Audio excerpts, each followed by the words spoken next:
Welcome students, आज हम start करेंगे अपनी फर्स्ट ईयर की केमिस्ट्री का चैप्टर नंबर 1 का लेक्चर नंबर 12 और आज का हमारा टॉपिक है analysis of a compound.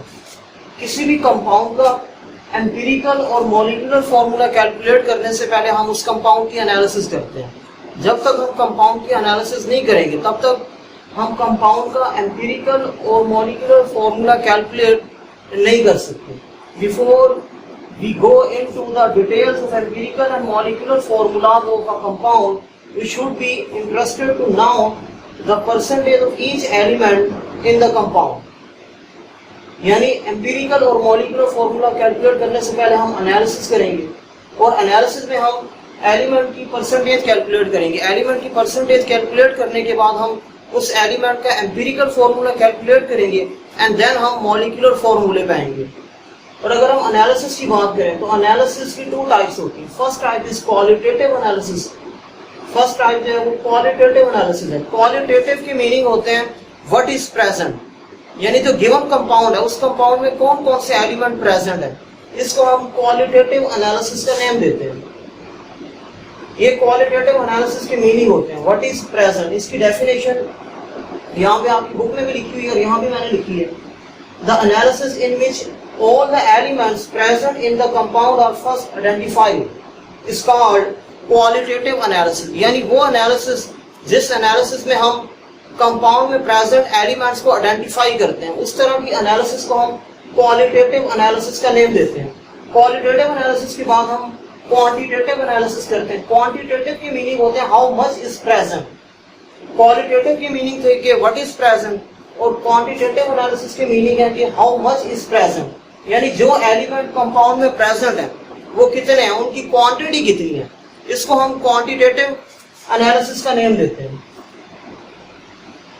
The analysis in which the mass of each element in a sample of the compound is determined is called qualitative analysis. यानी वो analysis जिसमें हम कंपाउंड के गिवन सैंपल में एलिमेंट का mass calculate करते हैं, उस एनालिसिस को हम क्वांटिटेटिव एनालिसिस कहते हैं। या हम यूं भी कह सकते हैं कि क्वांटिटी कैलकुलेट करते हैं, quantity of element in a given sample of a compound. अब कंपाउंड की क्वालिटेटिव और क्वांटिटेटिव एनालिसिस करने के बाद हम कंपाउंड में प्रेजेंट एलिमेंट की परसेंटेज कैलकुलेट करते हैं, परसेंटेज ऑफ एलिमेंट। यानी हम सपोज करेंगे कि जो गिवन कंपाउंड है वो गिवन कंपाउंड 100 ग्राम है। अब उस 100 ग्राम में हाइड्रोजन कितने परसेंट है, ऑक्सीजन कितने परसेंट है, नाइट्रोजन कितने परसेंट है, कार्बन कितने परसेंट है, इसको हम कहते हैं percentage of element. The percentage of an element in a compound is the number of grams of that element present in 100 grams of the compound. और परसेंटेज हम कैसे कैलकुलेट करेंगे? परसेंटेज कैलकुलेट करने के लिए सिंपल से एक फॉर्मूला होता है, आपकी बुक में भी ये लिखा हुआ है फॉर्मूला। इस फॉर्मूले की मदद से हम किसी भी एलिमेंट की परसेंटेज कैलकुलेट कर सकते हैं in a given sample of a compound. Percentage of an element is equal to mass of element in the compound divided by formula mass of the compound multiply by 100। Percentage है तो percentage को solve करने के लिए हम multiply कर देंगे 100 से, क्योंकि परसेंटेज की मीनिंग होते हैं 100।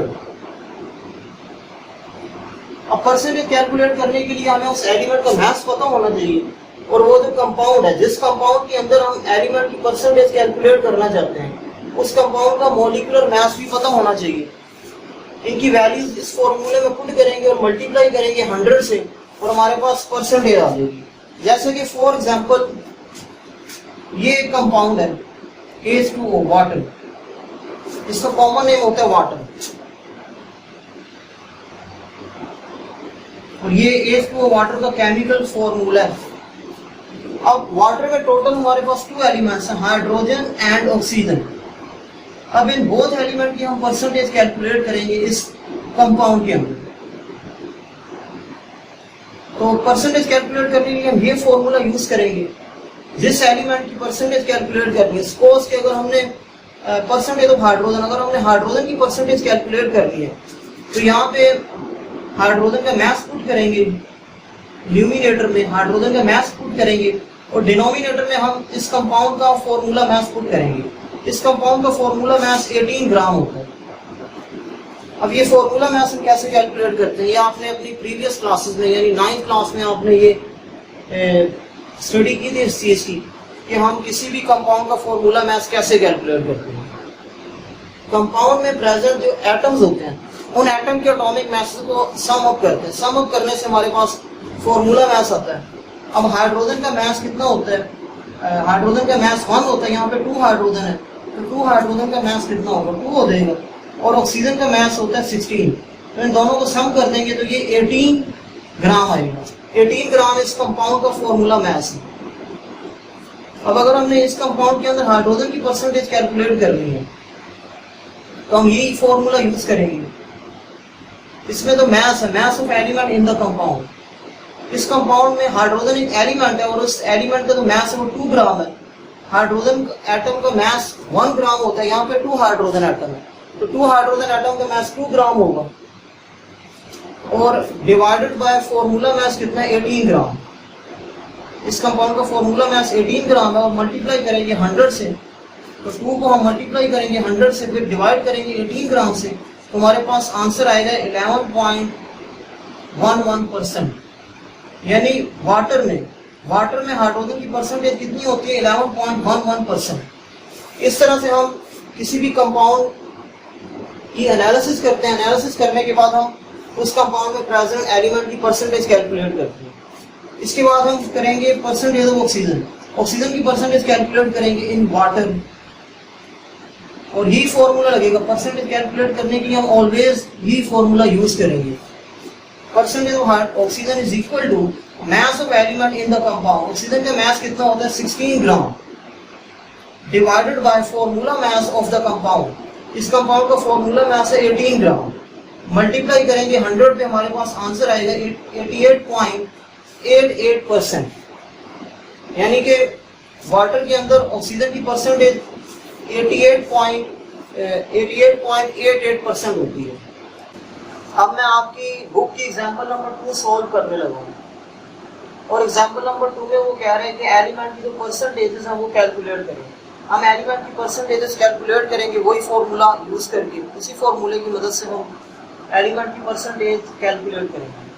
अब जो एग्जांपल्स हैं ये बेसिकल न्यूमेरिकल्स होते हैं। किसी भी न्यूमेरिकल्स को सॉल्व करने के 3 स्टेप होते हैं। Step number 1 is given data, step number 2 is to find and step number 3 is solution.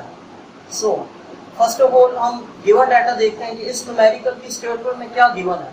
इस न्यूमेरिकल की स्टेटमेंट में कंपाउंड का मास गिवन है और उस कंपाउंड में जो एलिमेंट्स हैं उस कंपाउंड में टोटल वो कह रहे हैं कि 3 एलिमेंट्स हैं, carbon, hydrogen and oxygen.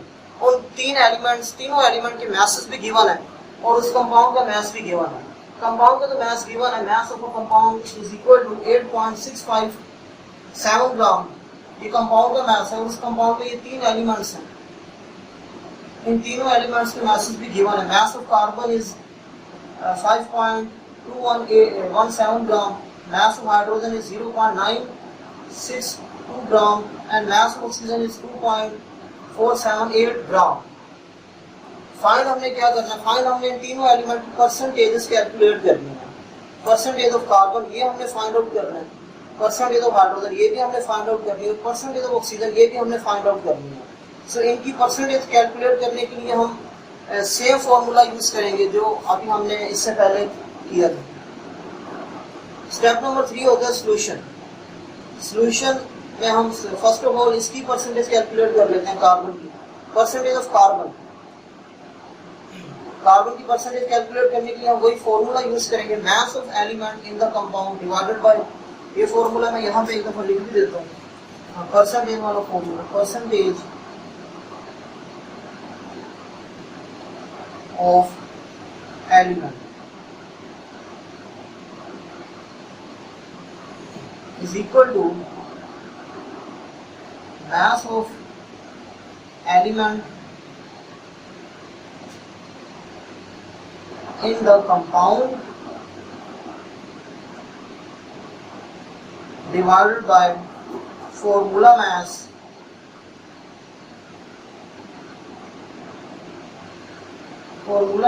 of compound multiply by 100। ये फॉर्मूला हम यूज करेंगे एलिमेंट की परसेंटेज कैलकुलेट करने के लिए।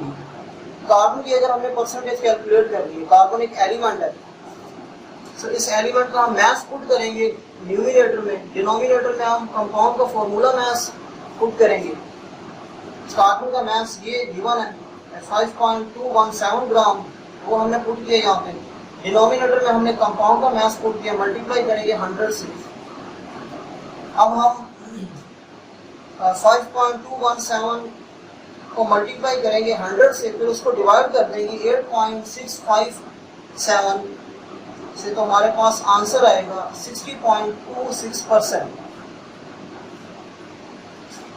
यानी कि कार्बन की परसेंटेज कितनी आई है 60.26%। ये सेम यूनिट है, सेम यूनिट अगर डिनोमिनेटर और न्यूमिनेटर में हो तो वो कैंसिल आउट हो जाते हैं। न्यूमिनेटर में भी ग्राम है, डिनोमिनेटर में भी ग्राम है, तो ये कैंसिल आउट हो जाएंगे। इसके बाद हम हाइड्रोजन की परसेंटेज कैलकुलेट करेंगे, ई फॉर्मूला यूज करेंगे। Percentage of hydrogen is equal to mass of hydrogen divided by formula mass of compound. Hydrogen का मास जो गिवन है वो 0.962 ग्राम है और कंपाउंड का मास 8.657 ग्राम है। मल्टीप्लाई करेंगे 100 से, इस वैल्यू को हम 100 से मल्टीप्लाई करेंगे एंड देन इस वैल्यू को डिवाइड करेंगे एंड आंसर हमारे पास आएगा 11.11%। इसके बाद परसेंटेज ऑफ ऑक्सीजन, यही फॉर्मूला हम यूज करेंगे। मास ऑफ ऑक्सीजन पुट करेंगे हम न्यूमिनेटर में, जो कि हमारे पास 2.478 ग्राम है, और डिवाइड करेंगे कंपाउंड के फॉर्मूला मास से, जो कि हमारे पास 8.657 ग्राम है। मल्टीप्लाई करेंगे 100 पे, तो हमारे पास आंसर आएगा 28.62%। अब इस न्यूमेरिकल के टोटल हमने इसमें 3 वैल्यूज कैलकुलेट करनी, जो हमने कैलकुलेट करनी है। ये 3 आंसर्स हैं इस न्यूमेरिकल्स के। अब इस न्यूमेरिकल के आंसर्स हमें क्या बता रहे हैं? इस न्यूमेरिकल के आंसर्स हमें ये बता रहे हैं कि अगर गिवन कंपाउंड हमारे पास 100 ग्राम है, 100 ग्राम, अगर गिवन कंपाउंड हमारे पास 100 ग्राम है, तो उस 100 ग्राम में से कार्बन कितने ग्राम होगा? कार्बन होगा 60.26 ग्राम ऑफ कार्बन। कार्बन कितने ग्राम होंगे? और हाइड्रोजन के हमारे पास 11.11 ग्राम ऑफ हाइड्रोजन। हाइड्रोजन कितने ग्राम होंगे? और ऑक्सीजन के हमारे पास 28.62 ग्राम ऑफ ऑक्सीजन। ये हमें बता रहे हैं न्यूमेरिकल के आंसर्स कि अगर कंपाउंड 100 ग्राम है, 100 ग्राम में से कार्बन इतने ग्राम होगा, परसेंटेज होगा। परसेंटेज को हम ग्राम में भी रिप्रेजेंट करते हैं। कार्बन इतने ग्राम होगा 60.26 ग्राम, हाइड्रोजन हमारे पास 11.11 ग्राम और ऑक्सीजन हमारे पास 28.62 ग्राम होगा। लेकिन गिवन कंपाउंड जो हमारे पास था उसका मास कितना था? उसका मास 8.657 ग्राम था। अगर गिवन कंपाउंड जिसका मास इतना है, तो फिर कार्बन के इतने ग्राम होंगे, हाइड्रोजन के इतने ग्राम होंगे और ऑक्सीजन के इतने ग्राम होंगे। लेकिन अगर कंपाउंड का मास इतना नहीं है बल्कि 100 ग्राम है, यानी इससे बहुत ही ज्यादा है, 8 पॉइंट समथिंग से बहुत ही ज्यादा है, 100 ग्राम है, तो 100 ग्राम में कार्बन इतने ग्राम नहीं होगा, 5.217 ग्राम नहीं होगा, बल्कि 100 ग्राम ऑफ कंपाउंड में कार्बन हमारे पास 60.26 ग्राम होगा, हाइड्रोजन 11.11 ग्राम होगा। हाइड्रोजन इतने ग्राम नहीं होगा, हाइड्रोजन 11.11 ग्राम होगा। अगर हमारे पास गिवन कंपाउंड 100 ग्राम है, अगर गिवन कंपाउंड इतने ग्राम है, तो फिर तो हाइड्रोजन का मास इतना ही होगा। लेकिन अगर गिवन कंपाउंड 100 ग्राम है, तो फिर हाइड्रोजन का मास हमारे पास 11.11 ग्राम होगा और ऑक्सीजन का मास कितना होगा? 28.62 ग्राम।